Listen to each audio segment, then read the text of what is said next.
Ny fiangonana Kristambasy Madagasikara dia faly miarabanao indray amin'ity alahady 7 ny volana febroary ity, ary manonona fiadanana ny tompo feno ho an'ny tsirairay isam-batan'olona.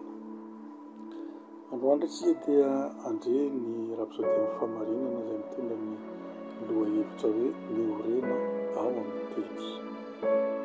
Hitantsika ao amin'ny Samuela voalohany toko 10:10 ka hatramin'ny 1:20 mivaky toy izao amin'ny anaran'i Jesosy. Ary tonga tamin'ny Samuela ny tenin'Andriamanitra nanao hoe: manenina aho noho ny nanaovako ny Saoly mpanjaka, fa niala tamin'ny fanarahana ahy izy ka tsy nahatanteraka ny didika. Niza dia afaka hovaina ifanahin'Andriamanitra tampoka, ary efa hitantsika matetika izany na tamin'ny andron'ny Baiboly aza. Saingy tsy maintsy miorom-paka ao amin'ny teny ianao, miorona sy mifototra amin'ny finoana, satria izany no hanafana mihazona ny fiovana toy izany.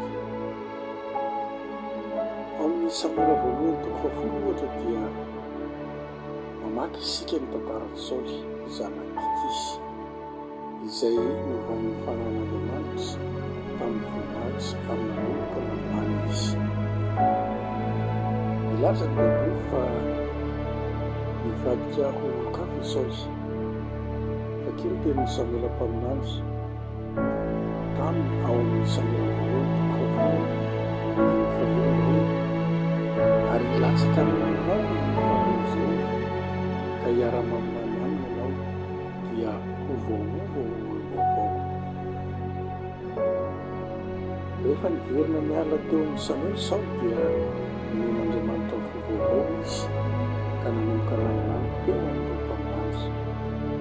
Izany no nanamarika ny fiandohan'ny nanjakan'i Saoly tamin'ny nahampanjaka ny Israely azy. Azonao sary an-tsaina ve ny lehilahy iray mandray hovaovao teo ny eo ihany tamin'ny herin'ny fanahy masina, kanefa ao amin'ny Samuela voalohany toko 10:10 toko 10 monja taty aoriana dia niteny tamin'ny Samuela Andriamanitra ka nanao hoe: manenina aho no nananganako ny Saoly mpanjaka, fa niala tamin'ny fanarahana ahy izy ka tsy nahatanteraka ny didika. Dia nalahelo ny Samuely izany, ary nitaraina tamin'i Jehovah nandritry ny alina izy. Hitantsika izany amin'ny Samuela voalohany toko 10:10 ka hatramin'ny 9:20. Mianatra isika ao amin'ny tantara voalohany toko 10:17 ka hatramin'ny 14. Fa maty noho ny fahotan'i Saoly, indrindra fa noho ny tsy nitandrema ny tenin'i Jehovah sy noho ny nakany saina tamin'izay nanao azy ho tsindrin-javatra fa tsy nitady an'Andriamanitra. Na dia nahita izany fiovana lehibe sy mahagaga teo amin'ny fiainana izany azy Saoly, dia tsy naharitra izany satria tsy nitandrina ny tenin'ny tompo izy.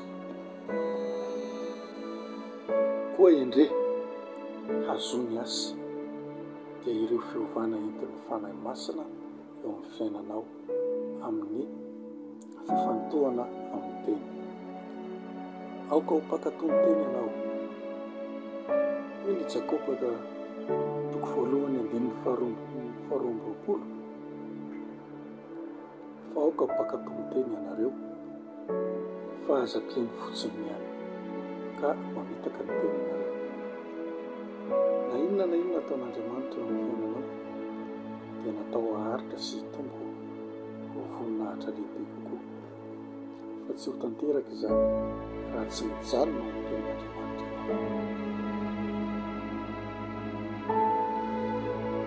Andao ataontsika izao mivavaka izao naresy lahatra anao izay efa niaraka. Ray aman'alina, misaotra anao amin'ny herin'ny teny sy ny